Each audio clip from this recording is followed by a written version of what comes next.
Hi all, welcome to foodies coach. നമ്മളിന്നിവിടെ തയ്യാറാക്കാൻ പോകുന്ന പാൽക്കപ്പയാണ്. ഈയിടെയായിട്ട് പാൽക്കപ്പ ആളുകളുടെ ഇടയിൽ ഒരു ട്രെൻഡി ഫുഡായി മാറിയിട്ടുണ്ട്.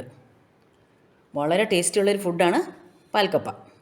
നമുക്കതൊന്ന് തയ്യാറാക്കി നോക്കിയാലോ. അതിനായിട്ട് ഞാനിവിടെ എടുത്തിരിക്കുന്നത് ഒരു 1.5 കിലോ പച്ചക്കപ്പ തൊലി കളഞ്ഞ് കൊത്തിയരിഞ്ഞത്, ചെറുതായിട്ട് കൊത്തിയരിഞ്ഞത്, 2-3 അല്ലി വെളുത്തുള്ളി, 2 പച്ചമുളക്, 4 കാന്താരിമുളക്, കുറച്ച് കുഞ്ഞുള്ളി, വളരെ ചെറിയൊരു പീസ് ഇഞ്ചി കഷ്ണം, ഇതെല്ലാം കൂടെ ചതച്ചത്. കടുക് പൊട്ടിക്കാനായി കുറച്ച് കുഞ്ഞുള്ളി, വറ്റൽമുളക്, അതുപോലെ തന്നെ കരിവേപ്പില, അല്പം മല്ലിയില. പാൽക്കപ്പ ഉണ്ടാക്കാനായിട്ട് ഒരു 1.5 തേങ്ങാമുറിയാണ് എടുത്തിരിക്കുന്നത്. അത് അരച്ച് അതിൻ്റെ തേങ്ങാപ്പാലാണ് ഈ കാണുന്നത്. ഇത് 2-ാം പാൽ, ഇത് 1-ാം പാൽ. 2-ാം പാലിൽ ഒരു നുള്ള് ചെറിയ ജീരകവും ഇട്ടിട്ടുണ്ട്. അടുത്തതായി കഴുകി വാരിയ കപ്പ മുങ്ങാൻ പാകത്തിന് വെള്ളവും ഒഴിച്ച് അല്പം ഉപ്പും ചേർത്ത് വേകാനായി വയ്ക്കുക. പാതി വേഗാവുമ്പോൾ കപ്പ ഊറ്റി അതിലെ വെള്ളം കളഞ്ഞ് ഉപ്പ് നോക്കുക. മൂടി വെച്ച് വേവിക്കുകയാണെങ്കിൽ നമുക്ക് കപ്പ പെട്ടെന്ന് വെന്ത് കിട്ടും. പാതി വെന്ത കപ്പ വെള്ളം ഊറ്റിക്കളഞ്ഞ് നമ്മൾ ചതച്ച ഇൻഗ്രീഡിയൻസും ഇട്ട് 2-ാം പാലും ചേർത്ത് നന്നായി വേവിക്കുക. 2-ാം പാലിൽ ഒരു നുള്ള് ജീരകം ഇട്ടിട്ടുണ്ടെന്ന് നമ്മൾ ഓൾറെഡി പറഞ്ഞു. ജീരകം എന്ന് പറഞ്ഞാൽ പെരുംജീരകമല്ല, കുഞ്ഞു ജീരകമാണ് ചേർക്കേണ്ടത്. ഇപ്പോൾ കപ്പ നന്നായിട്ട് വെന്തിട്ടുണ്ട്. കപ്പയുടെ ഉപ്പ് നോക്കുക. ഉപ്പ് കുറവാണെങ്കിൽ അല്പം ഉപ്പ് ചേർക്കുക. ഞാൻ വേവിച്ച കപ്പയ്ക്ക് കുറച്ച് ഉപ്പ് കുറവാണ്, അതുകൊണ്ട് ഞാൻ കുറച്ച് ഉപ്പും കൂടെ ഇവിടെ ചേർക്കുകയാണ്. അതിനുശേഷം നമ്മൾ ആ കപ്പയിലേക്ക് 1-ാം പാൽ ഒഴിക്കുക.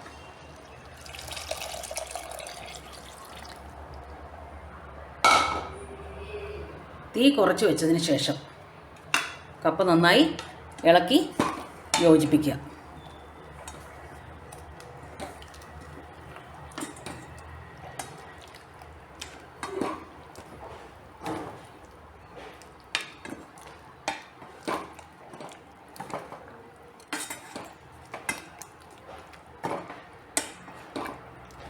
കപ്പ നന്നായിട്ട് വെന്തിട്ടുണ്ട്. തീ കുറച്ചിട്ട് അല്പനേരം അടുപ്പത്ത് വെച്ച് കപ്പ വേവിക്കുക.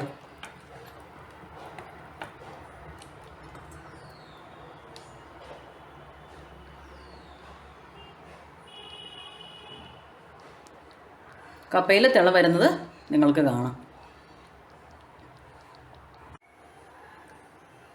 പാൽക്കപ്പയ്ക്ക് ടേസ്റ്റ് വരാനായിട്ട് കടുക് താളിക്കേണ്ടതായിട്ടുണ്ട്. അതിനായിട്ട് പാത്രത്തിലേക്ക് അല്പം വെളിച്ചെണ്ണ ഒഴിക്കുക.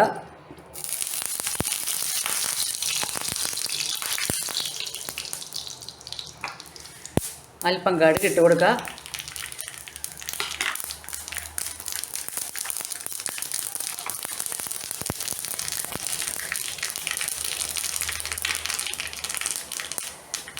കടുക് പൊട്ടിയതിന് ശേഷം നമ്മൾ എടുത്തു വെച്ചിരിക്കുന്ന കുഞ്ഞുള്ളി, ചുവന്ന മുളക് ഇടുക.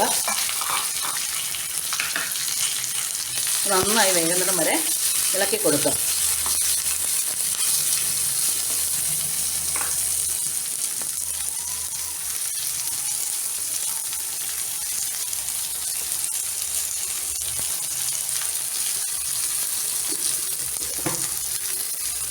അതുകൊണ്ട് ഞാൻ അല്പം കൂടി എണ്ണ ഇതിലേക്ക് ചേർക്കുന്നുണ്ട്.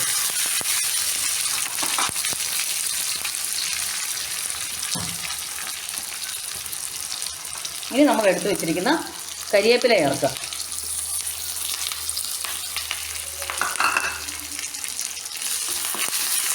എല്ലാം കൂടെ ചേർത്ത് യോജിപ്പിക്കുക.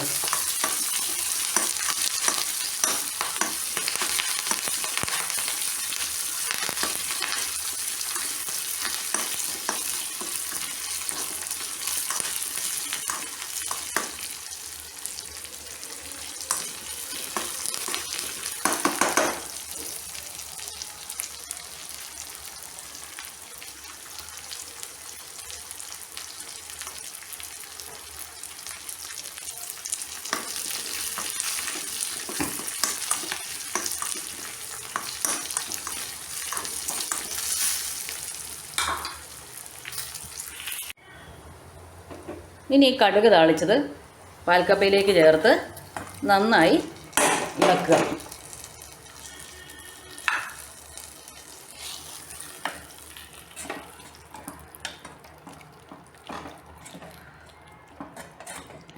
അതിനുശേഷം നമ്മൾ എടുത്തു വച്ചിരിക്കുന്ന മല്ലിയിലയും കൂടെ മുകളിലേക്ക് തൂവുക. അപ്പോൾ നമ്മുടെ പാൽക്കപ്പ ഇവിടെ റെഡി ആയിട്ടുണ്ട്. ഇനി നമുക്കിത് ഒരു പാത്രത്തിലേക്ക് സെർവ് ചെയ്യാം. അതിൻ്റെ കൂടെ അല്പം മീൻ കറിയും ഞാൻ തയ്യാറാക്കിയിട്ടുണ്ട്. ഇത് രണ്ടും കൂടെ നല്ല ബെസ്റ്റ് കോമ്പിനേഷനാണ്. ഞാനിപ്പോൾ ഇതിൻ്റെ ടേസ്റ്റ് നോക്കി, ഒരു രക്ഷയില്ലാത്ത ടേസ്റ്റാണ്. നിങ്ങളെല്ലാവരും ഇത് ട്രൈ ചെയ്യണം. എൻ്റെ ഈ വീഡിയോ നിങ്ങൾക്ക് ഇഷ്ടമായാൽ ലൈക്ക് ചെയ്യാനും ഷെയർ ചെയ്യാനും സബ്സ്ക്രൈബ് ചെയ്യാനും നിങ്ങൾ മറക്കരുത്. അതോടൊപ്പം തന്നെ തൊട്ടടുത്ത് കാണുന്ന ബെല്ലൈക്കൺ കൂടി എനേബിൾ ചെയ്താൽ ഞാനിടുന്ന എല്ലാ വീഡിയോസും നിങ്ങൾക്ക് ലഭ്യമാകുന്നതാണ്. നിങ്ങളുടെ വിലയേറിയ അഭിപ്രായങ്ങളും നിർദ്ദേശങ്ങളും എന്നെ അറിയിക്കുവാൻ മറക്കരുത്. Thanks for watching and have A nice day.